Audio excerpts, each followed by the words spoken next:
사도신경으로 신앙 고백하시겠습니다. 전능하사 천지를 만드신 하나님 아버지를 내가 믿사오며 그 외아들 우리 주 예수 그리스도를 믿사오니 이는 성령으로 잉태하사 동정녀 마리아에게 나시고 본디오 빌라도에게 고난을 받으사 십자가에 못 박혀 죽으시고 장사한 지 사흘 만에 죽은 자 가운데서 다시 살아나시며 하늘에 오르사 전능하신 하나님 우편에 앉아 계시다가 저리로서 산자와 죽은 자를 심판하러 오시리라. 성령을 믿사오며 거룩한 공회와 성도가 서로 교통하는 것과 죄를 사하여 주시는 것과 몸이 다시 사는 것과 영원히 사는 것을 믿사옵나이다. 아멘. 함께 보실 말씀 시편 134편 1절에서 3절 말씀입니다. 구약 성경 901면에 있습니다. 구약 901페이지 시편 134편 1절에서 3절 말씀입니다. 시편 134편 1절부터 3절 말씀입니다. 보라, 밤에 야훼의 성전에 서 있는 야훼의 모든 종들아, 야훼를 송축하라. 성소를 향하여 너희 손을 들고 야훼를 송축하라. 천지를 지으신 야훼께서 시온에서 내게 복을 주실지어다. 아멘. 성전에 올라가는 노래 순리의 시 모두 15편이 있다고 했는데 그 마지막 134편입니다. 134편, 133편하고 같이 굉장히 짧은 시편입니다. 그래서 오늘 말씀도 빨리 끝낼 수 있을 것 같은데요. 보시면 사람들이 성전에 도착해 있는 장면에서 시작을 합니다. 사실은 시편 133편부터 사람들이 성전에 모여 있기는 하죠. 그 뒤를 이은 134편은 성전 순례를 마치고 성전의 모든 행사를 마치고 돌아가는 사람들을 축복하는 노래로 보이고 있습니다. 형식상 이 시편은 찬양시에 해당합니다. 본문을 보겠습니다. 1절 보라, 밤에 야훼의 성전에 서 있는 야훼의 모든 종들아, 야훼를 송축하라. 1절에서 시인은 모여있는 사람들에게 말하기를 야훼의 종들아 이렇게 이야기를 합니다. 원래 야훼의 종이라고 하면 성전에서 제사를 섬기는 사람들, 제사장과 제사를 돕는 레위인들을 부르는 말이었습니다.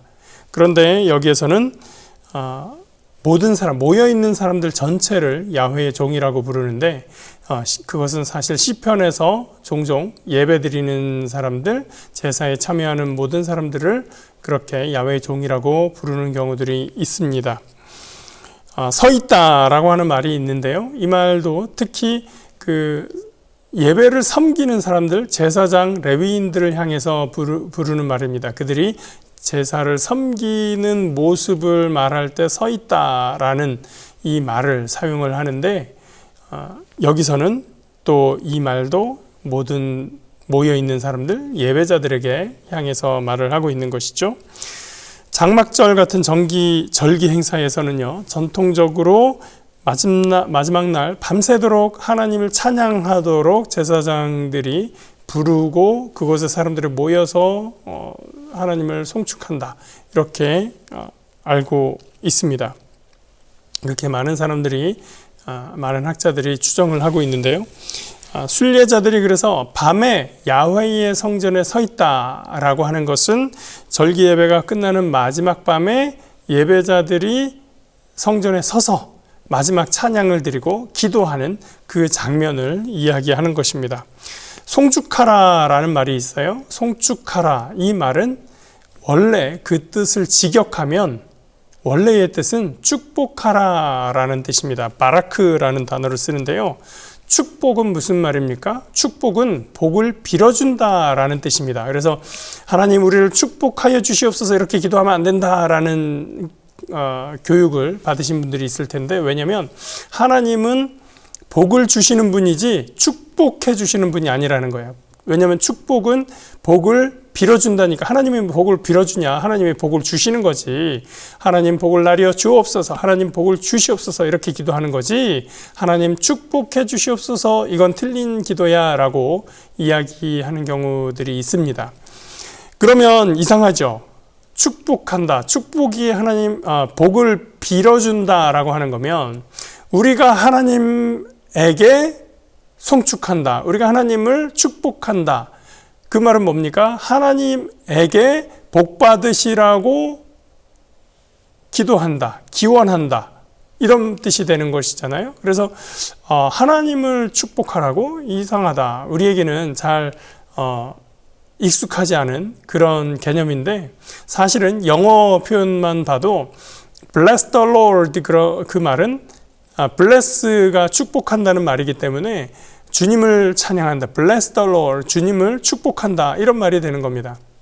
그래서 히브리어나 영어나 이 성경의 영향을 받은 서구권 문명에서는 하나님을 축복한다라는 개념이 그냥 성경에서 하라고 했으니까 우린 그렇게 해 라고 자연스럽게 받아들여지고 있는 것입니다. 그래서 우리도 이 말을 굳이 축복한다, 하나님이 복 받으시라고 우리가 빌어준다, 빌어드린다 이렇게 생각할 필요가 없이 하나님을 찬양한다, 하나님께 감사한다 그런 의미로 우리가 생각하면 될 것 같습니다. 자, 2절 성소를 향하여 너희 손을 들고 야훼를 송축하라. 기도할 때나 찬양할 때 우리는 종종 손을 듭니다. 손을 어떨 때 들까요? 제가 생각을 해봤습니다. 첫 번째, 나를 좀 알아봐 달라라고 할 때 손을 듭니다. 우리가 버스 정류장에서 누군가를 기다립니다. 저쪽에서 내 아는 사람이 이제 내가 만나기로 약속했던 사람이 저쪽에서 오고 있을 때 손을 흔들죠. 나 여기 있어 혹은 반가워 이런 의미로 손을 흔듭니다. 나를 좀 알아봐 달라고 하는 거예요. 하나님 나 여기 있습니다. 나를 좀 알아봐 주세요 라는 의미로 우리는 손을 들 수가 있습니다. 그러면 하나님인데 내가 손을 안 들면 모르냐? 그런 건 아니겠지요. 그러나 나의 표현인 것이죠. 하나님 내가 여기 있습니다. 하나님 나 안다고 그냥 손 모으고 그냥 가만히만 있는 것이 꼭 기도의 그 자세는 아니죠. 나의 마음의 표현을 손 드는 것으로 할 수가 있는 것입니다. 두 번째는 나를 하나님께 드린다, 나의 것을 하나님께 헌신한다, 바친다라는 의미로 손을 들 수가 있습니다. 헌신의 의미죠. 하나님 나의 것을 하나님께 드립니다. 내 삶을 하나님께 드립니다. 내 마음을 하나님께 드립니다 라고 할 때 우리는 손을 들고 하나님께 표현을 할 수가 있습니다. 하나님 내 마음을 다하여 하나님을 찬양합니다 라고 할 때 우리는 손을 들 수 있습니다. 헌신하고 찬양의 의미로 우리는 손을 들 수가 있습니다. 또 손을 어떻게 들까? 항복할 때 우리는 손을 들죠. 하나님 앞에 항복할 때, 항복하는 거 너무 전투적입니까? 그러면 순종한다 라고도 말할 수 있습니다. 하나님, 내가 하나님의 말씀을 듣겠습니다. 하나님 말씀하시면 그 말씀 내가 따르겠습니다. 순종하겠습니다 라는 의미로 우리는 손을 들 수가 있습니다. 여기서는 손을 들고 송축하라 라고 했죠. 찬양하라. 하나님을 찬양합니다. 하나님 높입니다. 라고 할 때 우리는 손을 들고 하나님을 찬양할 수 있습니다. 우리가 손을 들 때 이 여러 가지 의미를 가지고 손을 들고 하나님을 높일 수가 있겠죠. 자, 그 다음에 손을 드는데 어디를 향해서 합니까? 성소를 향하여 손을 들라고 합니다. 성소는 어떤 곳입니까? 언약궤가 있는 곳입니다. 언약궤는 이스라엘 백성들에게 하나님이 임하시는 곳입니다. 상징적으로 언약궤는 하나님이 발을 놓는 발등상이라고 하죠. 발을 놓는 발판이 되는 것입니다. 하나님이 그곳에 임하신다라고 하는 것입니다. 성소를 향하여 손을 든다라고 하는 것은 하나님의 임재, 하나님이 계신 곳을 향하여 손을 든다. 하나님을 향하여 우리가 손을 든다라는 의미가 되는 것입니다. 하나님이 계신 곳을 향하여 내 손을 들고 나를 표시하고 나의 헌신, 나의 찬양, 그리고 나의 순종을 표하는 것이 이 2절 말씀입니다. 그렇게 하라고 성전 예배를 마치고 돌아가는 자들에게 결단을 촉구하고 있는 것이죠. 3절 말씀입니다. 천지를 지으신 야훼께서 시온에서 내게 복을 주실지어다. 3절은 축복의 말씀입니다. 제의적인 상황에서 보면 제사장이 백성들을 축복하는 기도, 축도의 의미가 됩니다. 이 구절은 이제 순례자들이 예배를 마치고 모든 그 절기의 행사를 다 마치고 성전을 떠날 때 그들에게 선포된 축복의 말씀입니다. 1절에서 행사 마지막 밤에 순례자들의 기도가 있고 그 마지막 예배를 마치고 떠나는 백성들을 향한 축복의 기도가 되는 것이죠. 백성은 하나님을 축복하고 하나님은 백성에게 복을 주십니다. 이 모든 것이 시온에서 일어납니다. 시온 어떤 곳입니까? 아까 성서에서 말한 것처럼 시온은 하나님의 임재가 있는 곳, 하나님이 계신 곳, 하나님의 임재가 충만한 곳입니다. 그런데 이 백성들은 시온이 좋다고 해서 하나님이 임재한 곳이라고 해서 시온에만, 예루살렘 성전에만 머물러 있을 수는 없습니다. 그들은 다시 자신들의 삶의 터전으로 떠나가야 하는 것이죠. 그 떠나가는 곳을 향해서 떠나가기 전에 이곳에서 하나님을 찬양하고 하나님의 복을 받아서 그 복으로 그 삶의 터전을 향하여 가게 되는 것입니다. 우리도 하나님을 찬양합니다. 예배 처소에 와서 하나님을 높입니다. 그러나 우리가 교회에서 24시간 계속 여기에서 살 수만은 없죠. 우리의 삶의 자리로, 삶의 현장으로 우리는 가게 되어 있습니다.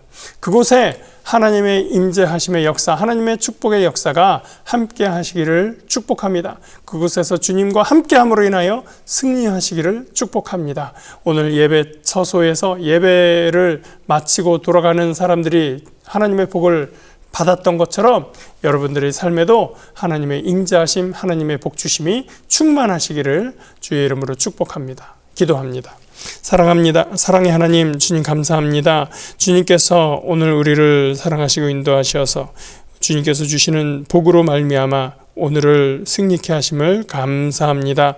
오늘도 아침부터 승리의 삶으로 나아갈 수 있도록 인도하여 주시고 주님과 함께 기쁨과 감사의 삶이 될 수 있도록 역사하여 주시옵소서. 우리 삶의 문제, 인생의 어려운 문제들이 있을지라도 그 모든 것 가운데 주님을 의지하고 주님께 맡겨드릴 때 하나님께서 역사하여 주시고 임하여 주시고 가장 좋은 것으로 합력하여 선을 이루게 하여 주시옵소서. 주의 축복이, 주님의 복이 우리에게 임하심을 믿고 감사드리며 예수 그리스도의 이름으로 기도합니다. 아멘. 하늘에 계신 우리 아버지여, 이름이 거룩히 여김을 받으시오며 나라가 임하시오며 뜻이 하늘에서 이루어진 것 같이 땅에서도 이루어지이다. 오늘 우리에게 일용할 양식을 주시옵고 우리가 우리에게 죄 지은 자를 사하여 준 것 같이 우리 죄를 사하여 주시옵고 우리를 시험에 들게 하지 마시옵고 다만 악에서 구하시옵소서. 나라와 권세와 영광이 아버지께 영원히 있사옵나이다. 아멘.